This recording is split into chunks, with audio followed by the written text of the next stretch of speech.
Welcome back to Uncommon Analysis. If it's your first time here, glad to see you. Welcome. Please click that like, subscribe, share button.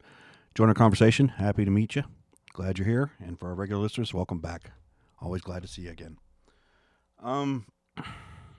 Today, I wanted to take a few minutes to talk about the leak of Yemeni war plans and the political fallout around it.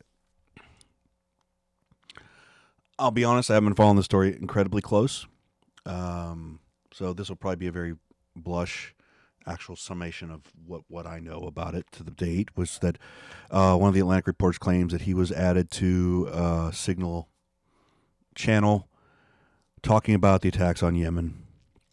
And there's obviously the fallout from that. This is the Atlantic article talking about initially because he claims he was added to it. This is an article, believe it or not, from Al Jazeera, again talking about it. Long and short is, reporter was added to an internal private text chat, claims to have been, and had information about the attack on the Yemeni Houthi hours before it happened. And of course, this is a serious thing here. How was a reporter added to this? The reporter claims that Mike Walz added him personally to it, and that's how he wound up in the chat. First of all, I don't know why Signal Chat was being used on government phones and how this person got invited. But that's what the claim is. Mike Walz added him to the chat. Now, why Mike Walz would have done this, I don't know. If it is true that Mike Walz added a reporter to this chat, then there's some serious issues going on here. However, my personal gut on this is to not believe at face value the claims being made. Not this Atlantic reporter wasn't added to the chat somehow, but given all the lies, all the leaks, all the things that were done over the first Trump administration by the deep state, that I am going to be a bit skeptical of any first-round reporting on this. If Mike Walz did this or somebody intentionally added this reporter to this chat, then that person needs gone.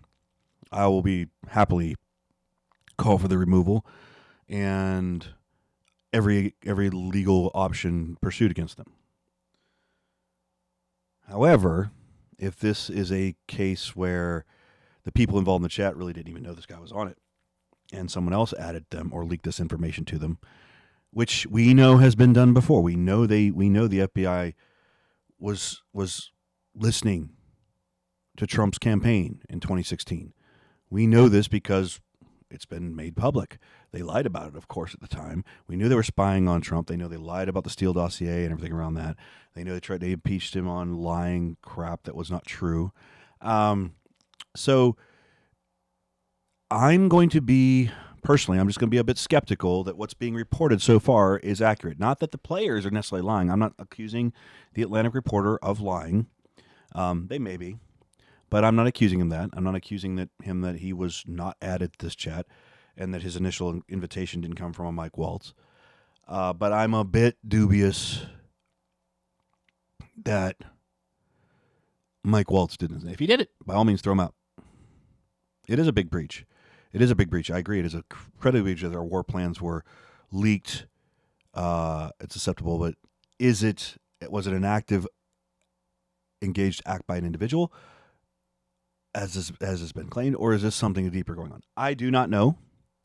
I'll be honest. I don't know. I'm being honest. I do not know. But I'm going to be a little more dubious to what's being reported. That there might be a little bit more. We know the intelligence community has vowed to get Trump. We know they have attacked Trump in the past. They know they will undercut Trump's administration any chance they get.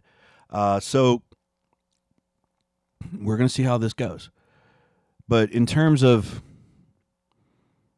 knee-jerking, it is funny, right? The Democrats are saying they want heads, right? Somebody's heads has to roll for this, which I'm all for. Find out who did it, and heads should roll.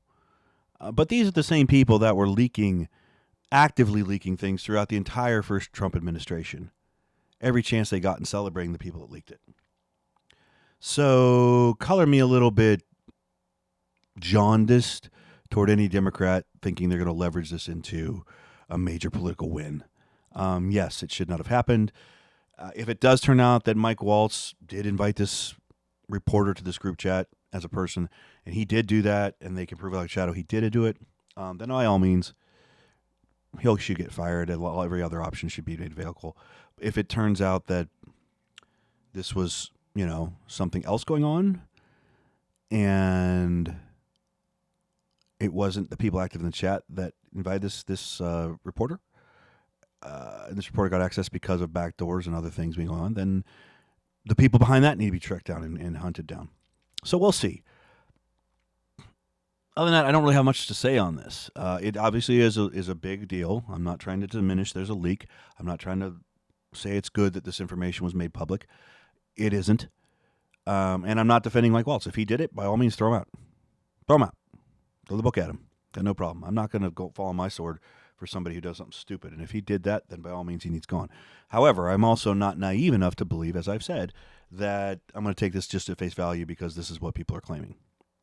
So we'll see how this all plays out over the next few days. Democrats are going to try to think they've got a win here. They're going to try to make a big deal. I think it's silly. I don't think that's going to go far. But they're going to try because they got nothing else. All right, guys. With that, I am out. Have a great one.